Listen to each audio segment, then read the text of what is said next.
आज अभी हम स्टार्ट कर रहे हैं लेक्चर नंबर 10, जिसमें हम डिस्कस करने वाले हैं graphical method.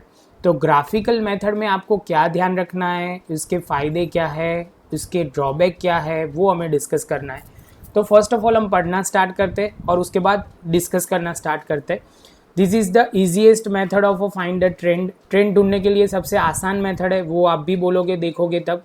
The point are plotted on the graph paper by taking the independent variable time on X axis and dependent variable on Y axis. तो आप बोलोगे सर एक बार दिखा दो ग्राफ। तो ग्राफ कुछ इस तरह आपका होता है। ये एक्स एक्सिस पर आप बोलोगे सर टाइम ले लेंगे, वाई एक्सिस पर आप बोलोगे सर उसकी वाई के डिपेंडेंट वेरिएबल उसकी जो वैल्यू है वो वाई टी ले लेंगे। आपको उतना ध्यान रखना है।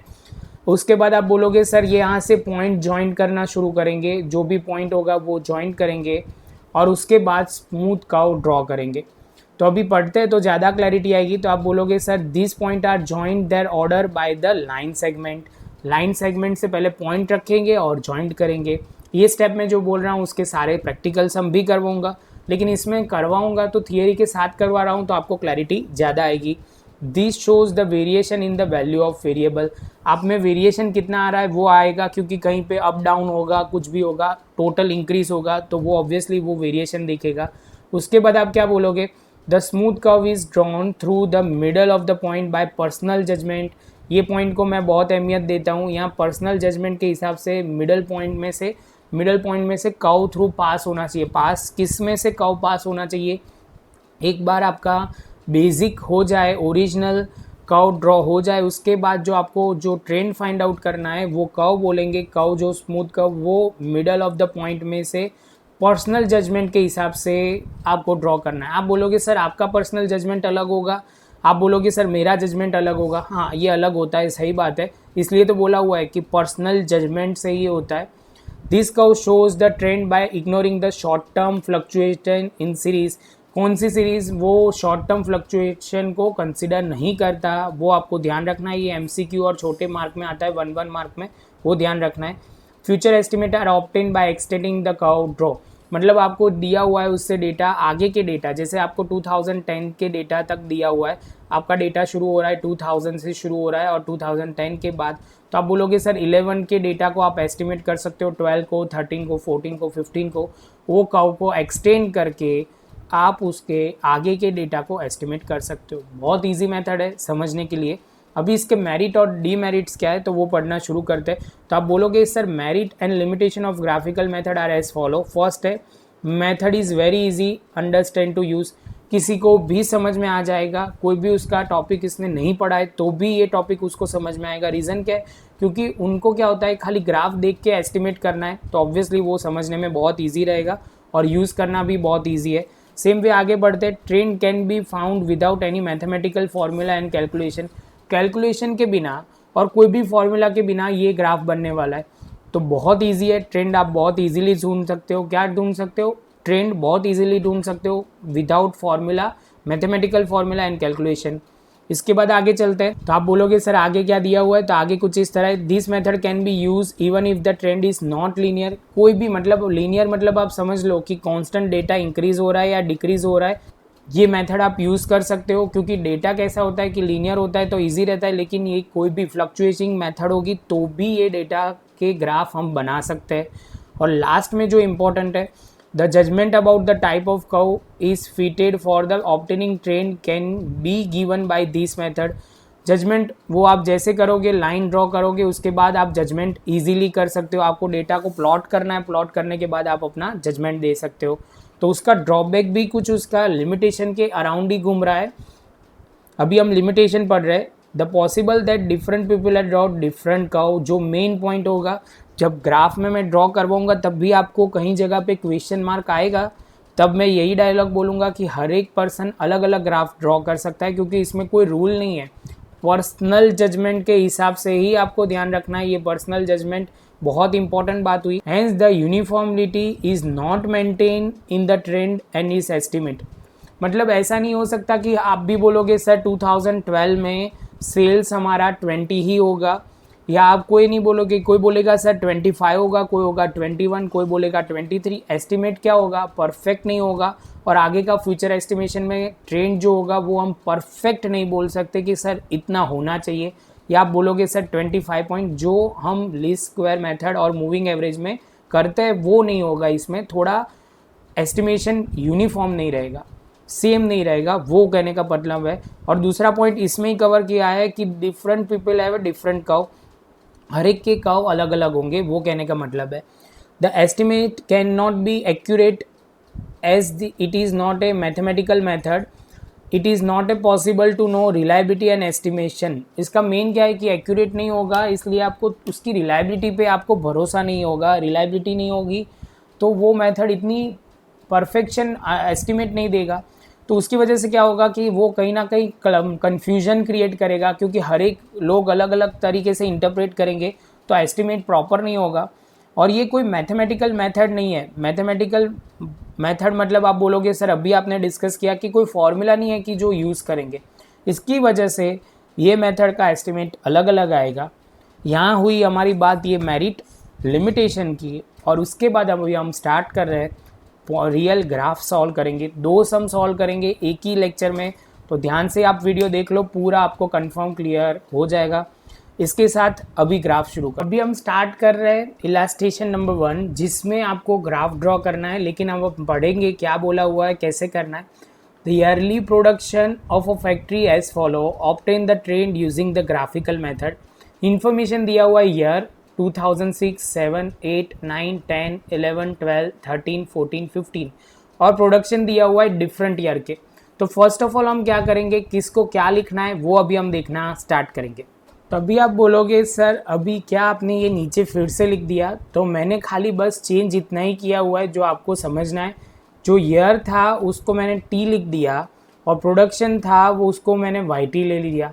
बेसिक लैंग्वेज में मैं समझा दूं ग्राफ को, सिंपल यहाँ पे टी जो लिया हुआ है उसको मैंने प्रॉपर तरीके से प्रेजेंटेशन करने वाला हूँ, यहाँ से नहीं दूसरे पॉइंट पे, लेकिन समझने के लिए टी जो होगा वो एक्स एक्सिस पे होगा, वाई जो होगा वाई एक्सिस पर वाई टी होगा, बस इतना ध्यान रखना है। दूसरा आपको जो ध्यान रखना है वो लोएस्ट वैल्यू देख लो, तो लोएस्ट वैल्यू आपको 20 दिखेगी और हाईएस्ट वैल्यू है 47। तो अभी हम ग्राफ स्टार्ट कर रहे हैं, देखो कैसे हम स्टेप बाय स्टेप करेंगे। अभी आप देखोगे कि हमने 2 एक्सिस ले लिए वाई और एक्स, वाई एक्सिस पर हमने लिया हुआ है टी और वाई एक्सिस पर हमने वाई टी ले लिया है।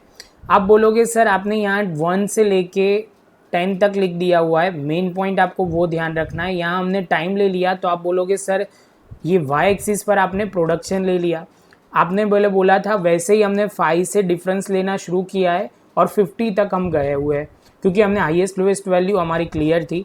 सेम वे आप स्केल लिख दोगे पहले स्टेप में, वो बहुत इंपॉर्टेंट है। स्केल में क्या लिखोगे, X axis is equal to 1 centimetre is equal to 1 year. Same way Y axis पर आप लिखोगे 1 centimetre is equal to 5 ton. इसके साथ आपका पहला स्टेप कंप्लीट होगा। दूसरे स्टेप में हम प्लॉट करना शुरू करेंगे पॉइंट टू पॉइंट। आपको ये पॉइंट क्लियर होना चाहिए मैंने क्या क्या लिखा है, एक बार हाईलाइट करके बोल देता हूँ फटाफट। तो आप बोलोगे सर देखो, आप बोलोगे सर कई बच्चे मुझे पूछते हैं फटाफट क्यों करना चाह रहे हो, थोड़ा शांति से करवाओ। मैं रिपीटेशन करवा रहा हूँ बच्चों, तो वहीं थोड़ा स्पीड से ज़रूरी है, इसलिए क्योंकि अदरवाइज़ आप लेक्चर में बोर हो जाओगे। ये हमारे लाइव लेक्चर नहीं है कि जिसमें आपको क्लैरिटी लेवल आती जाएगी, ये हमारे रिकॉर्डेड लेक्चर है, तो इसमें थोड़ा आपको ध्यान रखना है वो। तो आप बोलोगे सर यहाँ टाइम आपने लिख दिया है, ये हमारे प्रोडक्शन लेक्चर मतलब प्रोडक्शन दिया हुआ है, आपने ये वाई टी लिख दिया, ये पॉइंट स्केल लिख दिया और नीचे यहाँ 0 लिखना भूलना नहीं है। और 5 से ही हमने स्टार्ट किया है, मतलब 0 से 5, 5 to 10 ऐसे करके हमने लिखा हुआ है। नेक्स्ट स्टेप में हम क्या करेंगे तो वो अभी आपको ध्यान से देखना है। तो अभी आप ध्यान से देखोगे तो हमने क्या लिखा हुआ है, तो वो वही था, लेकिन हमने पॉइंट प्लॉट किए हुए। तो कैसे करा है वो देखते हैं। 1 है और उसके सामने 20 है, तो ये हमारा 1 है और एग्जैक्ट 20 के सामने हमने एक डॉट किया हुआ है। सेम वे आप बोलोगे सर 2 है और 23, तो 2 है और 23 पे एक प्लॉट किया है जो 25 से कम है और 20 से ज़्यादा है। 3 जो है उस पर हमने लिया हुआ है 20, तो 20 हमने प्लॉट किया हुआ है। सेम वे आप बोलोगे सर 4 है, उस पर 28 है, तो यहाँ पे 30 से कम में हमने एक प्लॉट किया हुआ है। 5 है, तो 5 में आप बोलोगे सर 32 पे आपने प्लॉट किया हुआ है। सेम वे 6 और 35, तो आपने यहाँ 6 और ये 35। बाद में आप बोलोगे सर 7 37 30 मतलब आपने प्लॉट किया हुआ है। 8 आपने बोला तो सर 8 पे देखो 40 प्लॉट किया हुआ है, तो 8 पे हमने 40 प्लॉट किया हुआ है। 9 पे आप ध्यान से देखोगे तो 45 मतलब एग्जैक्ट 45 यहाँ आएगा, वो हमने प्लॉट किया हुआ है। और 10 में आप बोलोगे सर 47, तो आपने यहाँ पे 47 पे प्लॉट किया। इतना होने के बाद आपका बेसिक स्ट्रक्चर तो रेडी हो गया। अभी हम क्या करेंगे वो आप ध्यान से देखो, इसमें आपको डाउट नहीं होना चाहिए। अभी हमारा स्टेप आगे आएगा, तो आप बोलोगे सर आपने क्या किया, तो अभी जो पॉइंट थे उसको सारे जगह से हमने जोड़ दिया। किसकी मदद से? पेंसिल और स्केल की मदद से हमने सारे पॉइंट को जॉइंट कर दिया। तो आपका ग्राफ कुछ इस तरह दिखेगा अभी, जिसमें आपको पॉइंट पूरा एक दूसरे से पेंसिल से स्केल की यूज़ की वजह से करना है, फ्री हैंड से नहीं करना है, तो कर्व अलग आ जाएगा। फ्री हैंड से हम कर्व ड्रॉ करेंगे, इसको हम क्या बोलेंगे? Original series. क्या बोलेंगे? Original series. जो सम में दी हुई थी उसको ओरिजिनल सीरीज़। अब आप क्या ढूंढोगे? तो ट्रेंड ढूंढोगे। क्या ढूंढोगे? ट्रेंड ढूंढोगे। यहाँ तक क्लियर होने के बाद अभी ट्रेंड कैसे लिखना है वो दिखता है। तो ये हमारा लास्ट स्टेप है, जिसमें बच्चों हमने क्या किया हुआ है, तो हमने एक लाइन ड्रॉ की है जिसको हम बोलेंगे ट्रेंड। वो कैसा होगा? तो आप देखोगे कांस्टेंट डेटा बढ़ ही रहा है मेजोरिटी में, कि कांस्टेंट ईयर वाइज ईयर हमारा ग्रोथ ही हो रहा है, प्रोडक्शन बढ़ ही रहा है, तो मेजोरिटी में कवर हो रहा है, तो बढ़ रहा है। तो हमने क्या किया, शुरू हो रहा है लेफ्ट हैंड साइड से, ख़त्म हो रहा है राइट हैंड साइड तक, मतलब लेफ्ट हैंड साइड धीरे धीरे धीरे धीरे धीरे से राइट हैंड साइड तरफ जा रहा है। तो आप बोलोगे सर इसको हम ट्रेंड बोलेंगे। ये हमने लाइन ड्रॉ कर दी। इसके साथ हमारा जो फाइंड आउट करना था, वो ट्रेंड ढूंढना था, वो हमने ढूंढ लिया। इसमें कोई स्पेसिफिक रूल नहीं है कि आपको कैसा ट्रेंड ड्रॉ करना है, थोड़ा अपने हिसाब से आगे पीछे होगा तो चलेगा। देखो आपको कभी ऐसा भी हो सकता है कि डेटा जो दिए गए वो कांस्टेंट डिक्रीज हो रहा है, तो राइट हैंड साइड से लेफ्ट हैंड साइड तक धीरे धीरे नीचे जाएगा, और ये इंक्रीज हो रहा है तो लेफ्ट हैंड साइड से right hand side upper side जाएगा। तो आपको वैसे ट्रेंड ढूंढना है, बहुत सिंपल है। ड्रॉ थोड़ा आगे पीछे होगा तो मार्क कट नहीं होंगे, क्योंकि इसमें कोई स्पेसिफिक पर्सनल जजमेंट के हिसाब से ही होता है, कोई स्पेसिफिक रूल्स रेगुलेशन नहीं है। अभी एक और सम करवाऊंगा जिसमें ट्रेंड थोड़ा अलग है, वो ध्यान से आपको करना है। ये समझ लोगे, इसके बाद ग्राफ आपके कंप्लीट हो जाएंगे। बाद में आप प्रैक्टिस करोगे, आपको समझ में आ जाएगा। अभी हम स्टार्ट कर रहे हैं दूसरा सम, जिसमें इंफॉर्मेशन कुछ इस तरह है। The data about sales of a company are given in the following table. Obtain the trend using the graphical method. Graphical method से आपको ट्रेंड ढूंढना है। तो मंथ दिया हुआ है, सेल्स दिया हुआ है, जनवरी, फरवरी, मार्च, अप्रैल, मई, जून, जुलाई, अगस्त, सितंबर। तो आप बोलोगे सर टाइम दिया हुआ है वो टी है, और सेल्स दिया हुआ है वाई टी। आपको वो क्लियर करना बहुत ज़रूरी है। फिर से एक बार बोल रहा हूँ, जो जनवरी मंथ है उसको 1 से लेके 9 तक जाएंगे, और जो सेल्स है वो आप बोलोगे 13, 14, 15, ये वाई टी है। तो आप सिंपल वे में बोलोगे सर ये एक्स एक्सिस पे आएगा, ये वाई एक्सिस पे आएगा। एक सम देखने के बाद आपको इतना तो स्ट्राइक होना बहुत ज़रूरी है। तो ये होते ही आप बोलोगे सर ग्राफ कैसे बनेगा, क्या बनेगा वो देख लेते हैं। उससे पहले आप बोलोगे सर यहाँ पे हाईएस्ट वैल्यू देखो, हाईएस्ट वैल्यू है 57, और लोएस्ट वैल्यू जो आप बोलोगे सर 13 है। हाईएस्ट है 57, लोएस्ट है 13, क्योंकि हमें ग्राफ प्लॉट करने में ईजी रहे, इसलिए पहला वो तो देखना बहुत ज़रूरी है। तो इतना होते ही हम ग्राफ पे जाएंगे अभी। तो आप देखोगे ग्राफ ने हमने शुरू कर दिया है। तो सबसे पहले आप बोलोगे सर यहाँ पे आपने टी ले दिया है, यहाँ पे वाई टी ले लिया हुआ है। उसके बाद आप बोलोगे सेल्स 1000 में दिया हुआ है, वो लिखा हुआ है आपने। टाइम भी यहाँ आपने लिख दिया है, टाइम। उसके बाद आपको जो स्टार्ट करना है, जो मेन पॉइंट है, यहाँ 0 से लेके हमने 60 तक गए, 0 से लेके 60 तक गए। तो सबसे पहले आपको एक यहाँ दिखना चाहिए सर ये क्या लिखा हुआ है, ये क्या है। जब भी आप देखोगे 10 है, 15 है, 20 है, पहला जो डिफरेंस है वो 10 का है, बाद में 15, 20, 25, मतलब 5 का गैप है। कहने का मतलब वो 5 का गैप है। तो आप बोलोगे सर देखो आपने 5, 10 लिखा होगा ना तो कोई प्रॉब्लम नहीं था, लेकिन आपने स्टार्टिंग 10 से किया हुआ है। तो जब भी आप ऐसा स्टार्टिंग करोगे तो यहाँ 2 लाइन बनानी है, या ऐसे करना है जिग जैग। मतलब इससे क्या होगा, आपको पता चलेगा कि हमने स्टार्टिंग से नहीं लिया, थोड़ा आगे से लिया हुआ है, और वो ध्यान रखना है। पहला जो गैप है वो इक्वल होना चाहिए, वो पॉइंट आपको ध्यान में रखना है। ये पॉइंट आप समझ गए जो मैं कहना चाह रहा हूँ। आपने पहले गैप है 5-5 की, लेकिन स्टार्टिंग जो किया है वो 10 से सीधा स्टार्ट किया है, तो वो पॉइंट आपको ध्यान रखना है। उसके साथ आप बोलोगे सर ये तो हमें समझ में आ गया, तो अभी हमें क्या करना है, तो आप बोलोगे सर स्केल देखना है। स्केल क्या होगा, तो स्केल आपका बहुत सिंपल है। एक्स एक्सिस पर आपने 1 centimetre is equal to 1 month लिया हुआ है और वाई एक्सिस पर 1 सेंटीमीटर इज इक्वल टू 5000 लिया हुआ है। जैसे ये पॉइंट कंप्लीट होगा आप बोलोगे सर इतना तो हमें ग्राफ रेडी हो गया। अभी आप बोलोगे सर क्या करना है, तो वो देखते हैं। तो अभी आपके सामने जो स्क्रीन है उसमें आप बोलोगे सर आपने क्या दिया हुआ है कि 1 दिया हुआ है और 13 दिया हुआ है, तो एग्जैक्ट 1 के सामने 13 लिखना है। इसके बाद आप बोलोगे सर 2 और ये है 14। आप प्लॉट कर रहे हो, क्या प्लॉट कर रहे हो, पॉइंट प्लॉट कर रहे हो, वो ध्यान रखना है। सेम वे 3 के सामने आप बोलोगे 15, तो एग्जैक्ट 3 के सामने आप 15 लिखोगे। 4 के में डॉट लिखोगे, मतलब डॉट करना है। 4 के सामने एग्जैक्ट 20 के सामने आप बोलोगे सर 20 प्लॉट करोगे। 5 25, तो 5 और 25 के सामने आप प्लॉट करोगे। 6 35, तो 6 और 35 के सामने आप प्लॉट करोगे। सेम वे 7 और 47, तो 7 और 47 के सामने आप प्लॉट करोगे। एंड 49 के सामने आप प्लॉट करोगे। 9 और 57 के सामने आप प्लॉट करोगे। तो लाइन बाय लाइन आपने सारे डॉट प्लॉट कर दिए। उसके बाद वाले स्टेप में आप क्या करोगे, तो आप बोलोगे सर इसके बाद वाले स्टेप में आप सारे डॉट को कनेक्ट कर दोगे।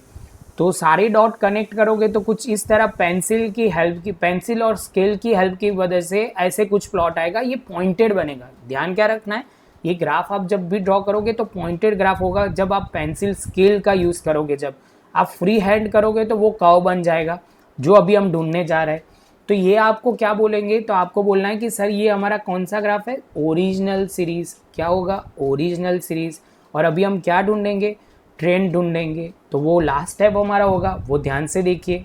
तो इसके साथ हमारा लास्ट स्टेप आ जाएगा। लास्ट स्टेप में हमने क्या देखा, तो आप बोलोगे सर ये जो लाइन देख रहे हो ना आपने ये ड्रॉ की है, वो आपने एक्स्ट्रा ड्रॉ की है, ट्रेंड आपने ढूंढा हुआ है। तो आप बोलोगे सर ये कर्व ड्रॉ हो गया है। कर्व ड्रॉ होने के बाद आपको ध्यान रखना है कि सारे पॉइंट को हमने कवर करना है, ऐसा रूल नहीं है, लेकिन आपको वो देखना है कि इंक्रीज़ हो रहा है डिक्रीज़ हो रहा है, उसके हिसाब से आपको ड्रॉ करना है। इसके साथ आपका ट्रेंड का ख़त्म हुआ और इसके साथ हमारा चैप्टर भी सारे कंसेप्ट कवर हो गए। आप ऐसे बोल सकते हो कि हमारे वीडियो में जो है चैप्टर 1 से लेके 2, 3, 4 सारे वीडियो हमने कवर किए। आपको कोई भी सुझाव कमेंट है तो आप कमेंट सेक्शन में लिख सकते हो।